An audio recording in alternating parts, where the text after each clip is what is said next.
ನಮ್ಮ ಹುಡುಗ ಬಂದು ಸುಬೇದರಪಾಳ್ಯ. ಇದು ಸೇರಿಸಿ 1 ವರ್ಷ ಆಗಿದೆ. 1 ವರ್ಷ ಆಗಿದೆ. ಮತ್ತು ನಮ್ಮ ಬೆಳಗಿನ ಜಾವ 6:30 ಫೋನ್ ಬಂದಿದೆ.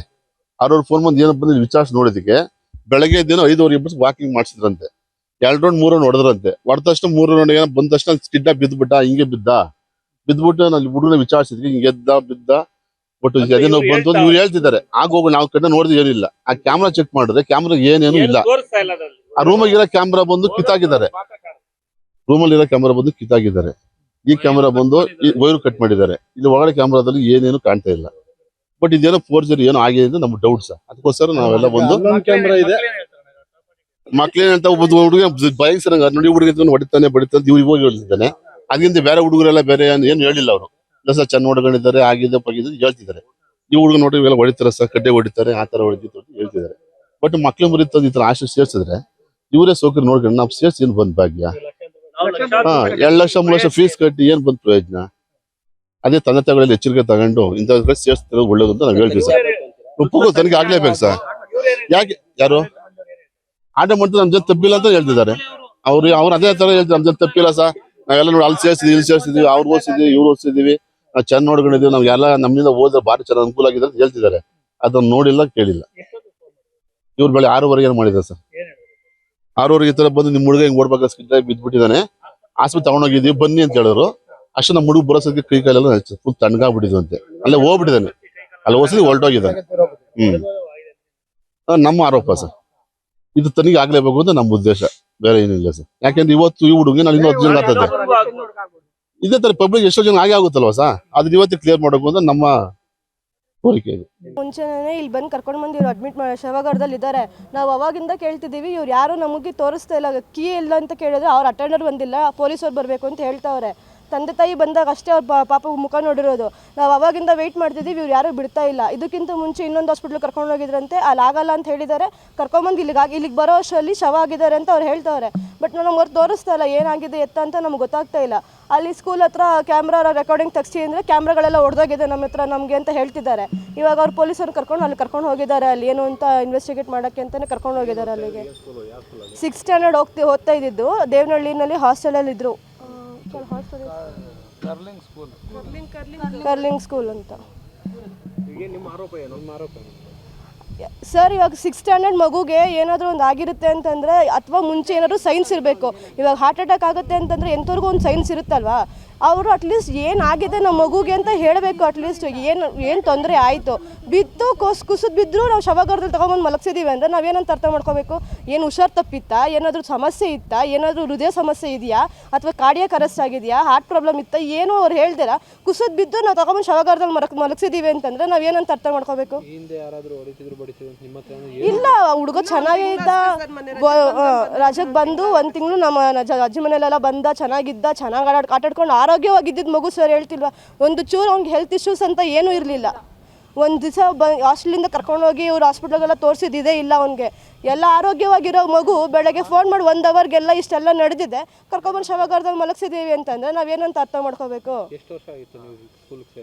1 ವರ್ಷ ಸರ್ ಆಗಿರೋದು. 1 ವರ್ಷ ಮುಗೀತು. ಇದು 2ನೇ ವರ್ಷಕ್ಕೆ 1 ತಿಂಗಳು ಸ್ಕೂಲ್ಗೆ ಹೋಗಿರೋದು. ಇನ್ನು 1 ತಿಂಗಳು ಸ್ಕೂಲ್ಗೆ ಹೋಗಿರೋದು ಅವನಿನ್ನು. ನೈಟೆಲ್ಲ ಇವ್ರ ಅಪ್ಪ ಹತ್ರ ಮಾತಾಡಿ ಚೆನ್ನಾಗೇ ಮಾತಾಡಿದ್ದಾನೆ. ಹಿಂಗೆ ಕರೆಕ್ಟಾಗಿ ಯೂನಿಫಾರ್ಮ್ ಬೇಕು, ನನಗೆ ಯೂನಿಫಾರ್ಮ್ಗೆ ಅಮೌಂಟ್ ಹಾಕಿ ಅಂತ ಎಲ್ಲ ಹೇಳಿದ್ದಾನೆ. ಜಾಗಿಂಗ್ ಮಾಡೋದಕ್ಕೆ ನನಗೆ ಶೂಸ್ ಕೊಡಿಸಿ ಅಂತ ಕೇಳಿದ್ದಾನೆ. ಇವರೆಲ್ಲ ಮಾತಾಡಿದ್ದಾರೆ.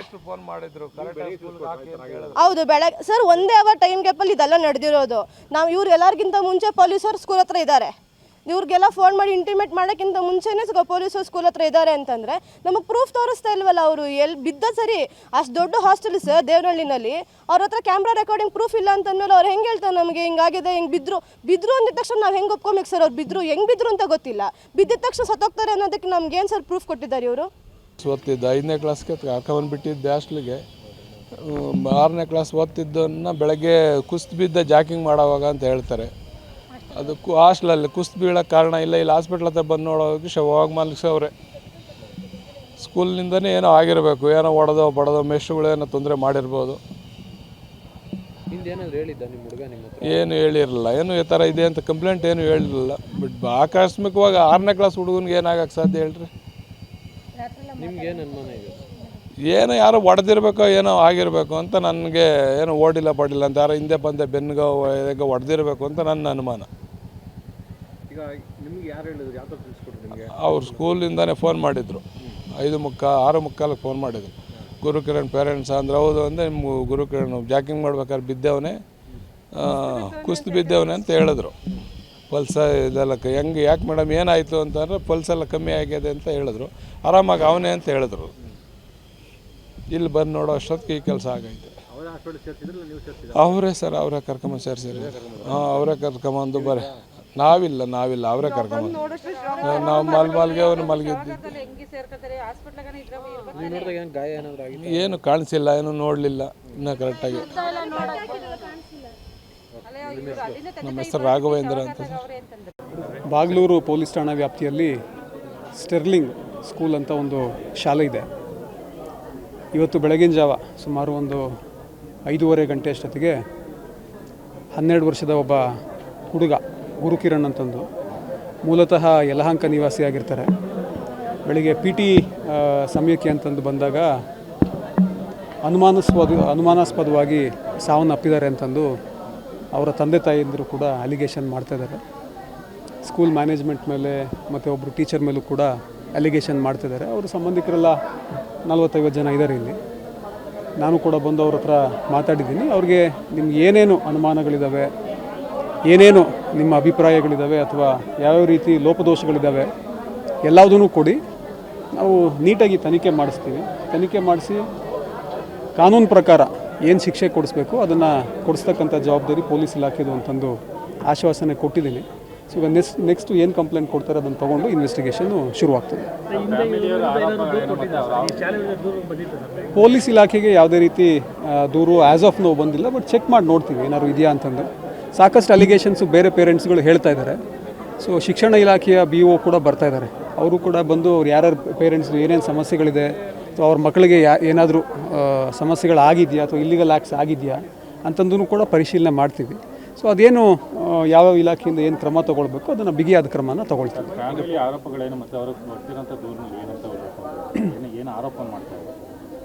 ಅದೇ ಒಬ್ಬ PT ಟೀಚರು ನಮ್ಮ ಮಗನಿಗೆ ಹಲ್ಲೆ ಮಾಡಿದ್ದಾರೆ, ಆದುದರಿಂದ ಡೆತ್ ಆಗಿದೆ ಅಂತಂದು ಫ್ಯಾಮಿಲಿ ಮೆಂಬರ್ಸ್ ಅಪ್ಪ ಅಮ್ಮ ಮತ್ತು ಅವ್ರ ಸಂಬಂಧಿಕರು ಹೇಳ್ತಾ ಇದ್ದಾರೆ. ಏನು ಕಂಪ್ಲೇಂಟ್ ಇದೆ ಕೊಡಿ, ಅದನ್ನು ಪೋಸ್ಟ್ ಮಾರ್ಟಮ್ ಕೂಡ ಮಾಡಿಸ್ತೀವಿ. ಪೋಸ್ಟ್ ಮಾರ್ಟಮ್ನಲ್ಲಿ ಯಾವ ರೀತಿ ಬರ್ತದೆ ಏನು ಎತ್ತ ಅಂತಂದು ತನಿಖೆನ ಮುಂದುವರಿಸ್ತೀವಿ ಅಂತಂದು ಆಶ್ವಾಸನೆ ಕೊಟ್ಟಿದ್ದೀವಿ. ಏನೇನು ಅದು ತನಿಖೆ ಮಾಡಬೇಕಾಗ್ತದೆ. ತನಿಖೆ ಮಾಡಿದ ನಂತರ ಗೊತ್ತಾಗ್ತದೆ. ಆಡಳಿತ ಮಂಡಳಿಯವರು ಕೂಡ ಇಲ್ಲ ಏನಾದರೂ ಅವ್ರನ್ನೇನೋ ವಶಕ್ಕೆ ಕೊಡಿ ಅಂತ ಕೆಲಸ ಅಲ್ಲ, ತನಿಖೆನಲ್ಲಿ ನಾವು ನೋಡಬೇಕಾಗ್ತದೆ. ಈಗಲೇ I cannot jump into the conclusion. So ಅವ್ರು ಏನು ಕಂಪ್ಲೇಂಟ್ ಕೊಡ್ತಾರೆ ಅದನ್ನು ನೋಡಿ ಮತ್ತು ಕಾನೂನು ಪ್ರಕಾರ ಯಾರ್ಯಾರ್ದು ಲೋಪದೋಷಗಳಿದ್ದಾವೆ ಅಥವಾ ಇಲ್ಲಿಗಲ್ ಆ್ಯಕ್ಟ್ಸ್ ಏನಾರು ಆಗಿದೆಯಾ ಏನು ಎತ್ತ ಅಂತ ನೋಡಿ ಕ್ರಮನ ತಗೊಳ್ತೀವಿ.